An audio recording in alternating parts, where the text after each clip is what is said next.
Vous appelez ça la TVA sociale, c'est le terme générique. Moi, j'ai plutôt envie de l'appeler, parce que vous allez comprendre que je suis assez favorable à l'idée, l'appeler la TVA compétitivité. Pourquoi ? Parce que l'idée qui consiste à dire que nous devons passer progressivement d'un modèle où notre modèle social aujourd'hui est en grande partie financé par le travail, sauf qu'il y a plein de révolutions qui sont en cours. La révolution de l'intelligence artificielle en est une. Enfin, il y a plein de sujets. Et un modèle social qui est financé par le travail, se pose la question de la compétitivité de nos entreprises, notre capacité à l'export. Posons-nous la question de savoir pourquoi la France a 3 fois moins d'entreprises de taille intermédiaire que l'Allemagne et 2 fois moins que l'Italie. Tout ça est évidemment lié. Si vous réduisez le poids des charges qui pèsent sur les entreprises et sur les salariés, en gros les charges patronales et les charges salariales, et que vous transférez ça sur la consommation, ça fait moins de charges pour les entreprises, ça veut dire la capacité de pouvoir vendre potentiellement ces produits moins chers. Et ça, on n'en parle pas suffisamment. Et vendre ces produits moins chers, c'est être plus compétitif à l'export.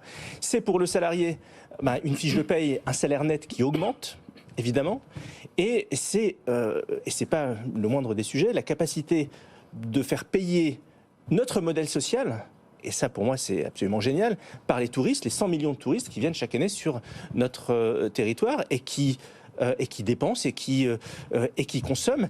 Et ces gens-là, ces touristes, peuvent contribuer au modèle social français. Et je voudrais terminer en disant la chose suivante, c'est que la TVA, parce que c'est de ça dont il s'agit, contrairement à tous les autres impôts qui sont supérieurs aujourd'hui en France par rapport au reste de l'Europe, s'agissant de la TVA, on est globalement en deçà de ce que font les autres pays européens. Donc on a une marge de manœuvre. Maintenant, est-ce que ça veut dire que la TVA compétitivité, comme je l'appelle, va tout changer ?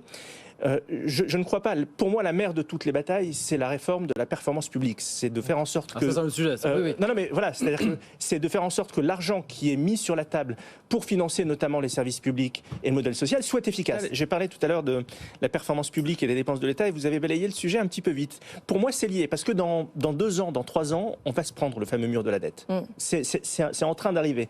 Voir avant avec les agences de notation et le couperet qui va tomber. Le secteur privé va le prendre plus vite. Et le risque, c'est que le jour où on se prend de plein fouet ce mur de la dette, on soit obligé de faire une mesure d'urgence. Et à ce moment-là, la mesure d'urgence, ça sera l'augmentation de la TVA.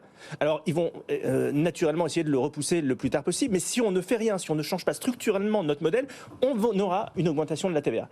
Sauf que moi, je préfère qu'on se pose la question, j'aurais préféré qu'on se pose la question, d'ailleurs beaucoup plus tôt, qu'on se pose la question de se dire, quitte à augmenter la TVA, comment on fait évoluer le système pour que par ailleurs, ça puisse profiter à notre système économique, à notre modèle économique et à notre compétitivité. Si on n'aborde pas le sujet sous cet angle-là, on aura l'augmentation de la TVA.